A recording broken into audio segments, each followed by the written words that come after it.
نحمدہ ونصلی ونسلم علی خاتم النبیین۔ مرنے والا کیا کہتا ہے؟ اللہ پاک کے آخری نبی صلی اللہ علیہ وسلم نے ارشاد فرمایا جب جنازہ تیار ہو جاتا ہے لوگ اسے اپنے کندھوں پر اٹھاتے ہیں۔ اگر مرنے والا نیک انسان ہو تو کہتا ہے مجھے جلدی جلدی لے چلو، اور اگر نیک نہ ہو تو کہتا ہے ہائے مجھے تم کہاں لیے جا رہے ہو۔ انسان کے علاوہ ہر ایک چیز اس کی آواز سنتی ہے، اگر انسان اسے سن لے تو بے ہوش ہو جائے۔ حوالہ بخاری شریف جلد 1 پیج نمبر 465، حدیث نمبر 1380۔ اللہ اکبر۔ حضرت الحاج مفتی احمد یارخان رحمۃ اللہ علیہ حدیث پاک کے تحت فرماتے ہیں جنازے سے مراد میت ہے اور اس کے رکھے جانے سے مراد گھر سے باہر نکال کر لوگوں کے سامنے قبرستان لے جانے کے لیے رکھا جانا ہے۔ اس سے معلوم ہوا کہ اس حالت ہی میں جسم میں جان پڑ چکی ہوتی ہے اور بعد موت مردہ بولتا بھی ہے۔ مزید لکھتے ہیں مردے کی یہ گفتگو زبان خال سے آواز کے ساتھ ہی ہوتی ہے جسے جانور، فرشتہ، کنکر، پتھر سب سنتے ہیں۔ انسان کو اس لیے نہ سنائی گئی کہ اولاً تو اس میں اس آواز کی برداشت کی طاقت نہیں،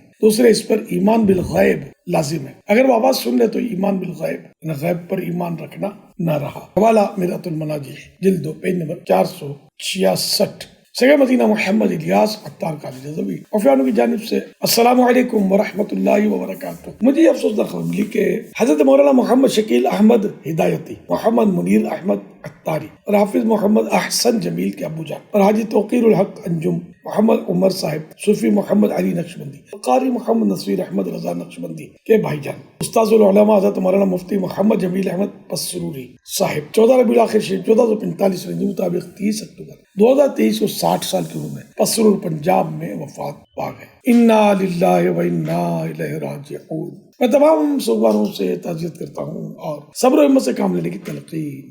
رب کائنات آپ جناب کی دینی خدمات قبول فرمائے۔ الحمدللہ رب العالمین والصلاة والسلام علی خاتم النبیین۔ یا رب المصطفیٰ جل جلالہ وصلی اللہ علیہ وآلہ وسلم مرحوم کی بے حساب مغفرت اور ان کی قبر جنت کا باغ بن جائے۔ یا اللہ پاک تمام سوگواروں صبر جمیل اور صبر جمیل پر اجر جزیل مرحمت فرما۔ یا ذل جلال والاکرام، اے عظمت و عزت والے، میرے پاس جو کچھ ٹوٹے پھوٹے اعمال ہیں اپنے کرم کے شان ان پر اجر عطا فرما۔ اس سارا اجر ثواب جناب رسالت مآب صلی اللہ علیہ وسلم کو عنایت فرما۔ اللہم آمین۔ بوسیلہ خاتم النبیین صلی اللہ علیہ وآلہ وسلم اس سارا ثواب مرحوم سمیت ساری امت کو عنایت فرما۔ اللہم آمین بجاہ خاتم النبیین صلی اللہ علیہ وسلم۔ بے حساب مغفرت کی دعا کا ملتجی 18 ربیع الاخر شریف 1445 کے مطابق 3 نومبر 2023 کو یہ پیغام ریکارڈ کیا۔ صلو علی الحبیب صلی اللہ علیہ محمد۔